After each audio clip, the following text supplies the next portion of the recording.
नमस्कार। इस वीडियो में हम बात करने वाले हैं दर्शन या फिलॉसफी क्या है। यद्यपि इस शब्द के भिन्न भिन्न अर्थ दोनों परंपराओं में हैं। दर्शन जहाँ एक तरफ दृश्यते अनेन से बना हुआ है, वहीं फिलॉसफी यानी ज्ञान का प्रेमी। किंतु इस वीडियो का उद्देश्य ये है कि अतीत में जितने लोगों ने दर्शन के विषय में कुछ कहा है, उसका एक संकलन बहुत ही संक्षिप्त वीडियो के माध्यम से आपके सामने हो जाए, उसी की यह कोशिश है।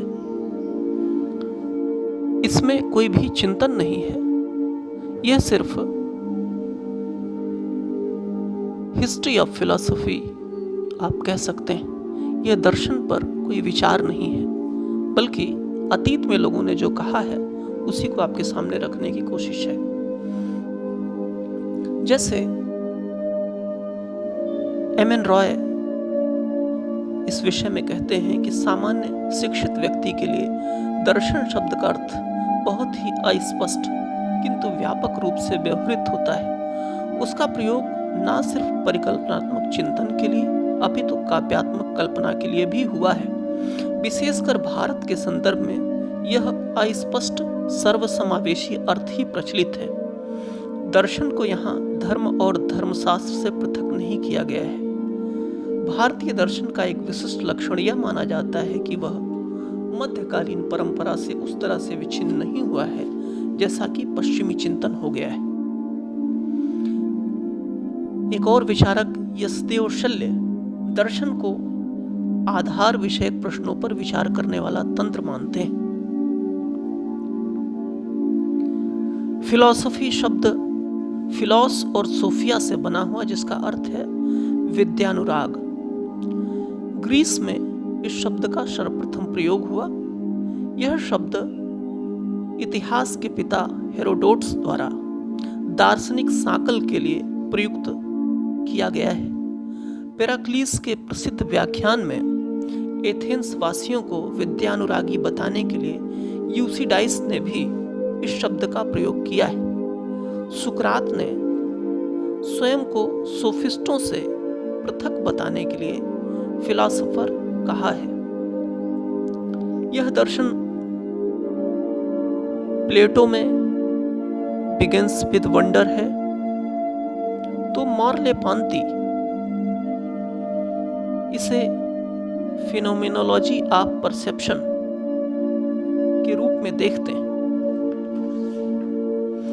बर्नस्टीन फिलॉसफी का 3 कार्य मानते हैं।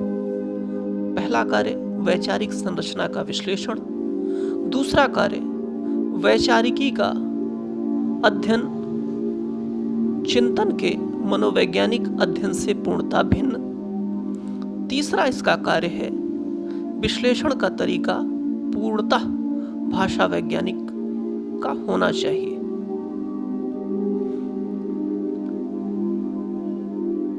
थोड़ा सा इसमें संशोधित करने की जरूरत है।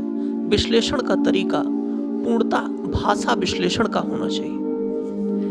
विटगेन्स्टाइन फिलॉसफी को भाषा की आलोचना के रूप में देखते हैं और फिलॉसफी के कार्य को मुख्यतः प्रतिज्ञप्तियों के स्पष्टीकरण तथा विचारों को स्पष्ट और सीमाबद्ध करना कहते हैं। तार्किक भाववादी दार्शनिक फिलॉसफी को भाषा विश्लेषण तक सीमित करना चाहते हैं।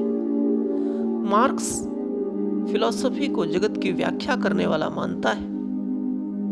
एक्विनस ने सत्य की खोज को फिलॉसफी का उद्देश्य बताया है। वहीं एपिकुरस, जो कि महान सुखवादी दार्शनिक माना जाता है, उसने ऐसे दर्शन को उद्देश्यहीन और बेकार बताया है जो मानव के दुखते मन पर मरहम न लगा सके। हैबरमास फिलॉसफी को अवधारणाओं की सामान्य संरचना का स्पष्टीकरण कहता है। इस प्रकार से हम देखते हैं कि फिलॉसफी अलग अलग विचारकों द्वारा परिभाषित करने की कोशिश हुई है और पूरा का पूरा मार्क्सवाद का ढांचा इसी बात पर खड़ा है कि हम एक कार्यशील दर्शन या एक्टिंग फिलॉसफी पैदा करना चाहते हैं, और शायद एक्टिंग फिलॉसफी पैदा होने की वजह से ही ये दुनिया दो धड़ों में बटी हुई दिखाई पड़ी। एक तरफ पूंजीवादी समाज मिलने लगा, दूसरी तरफ समाजवादी। तो मित्रों, ये एक सामान्य सा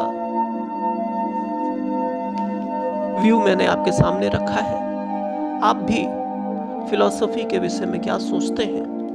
यदि हम तक प्रेषित करना चाहते हैं तो कृपया कमेंट का उपयोग करें। बहुत बहुत धन्यवाद।